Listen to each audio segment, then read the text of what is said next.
আল্লাহর হাবিবের রওজা শরীফ দেখে আমি সহ্য করতে পারি না রে আবু বকর, বিদায় দাও, আমি চলে যাব। চলে গেলেন নবীর পাগল।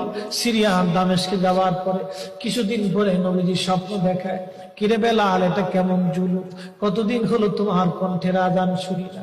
বেলাল রে, তোর কি মন চায় না আমি নবীর জিয়ারতে আসতে?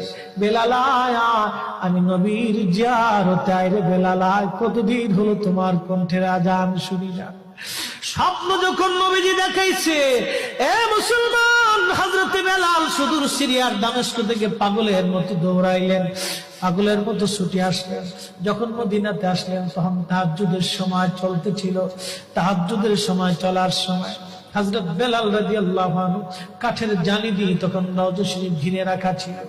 ওই জালির পাশে বসে বসে জালির সঙ্গে মাথা ঠেকাইয়া নবীর পাগল বসে বসে গুনগুন গুনগুন করে কাঁদে আর বলে, হুজুর, আপনি আসতে বলেছিলেন, গোলাম এসে হাজির হয়েছে।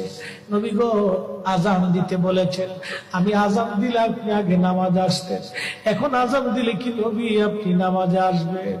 হুজুর, এখন আজান দিলে কি আপনি নবী নামাজে আসবেন?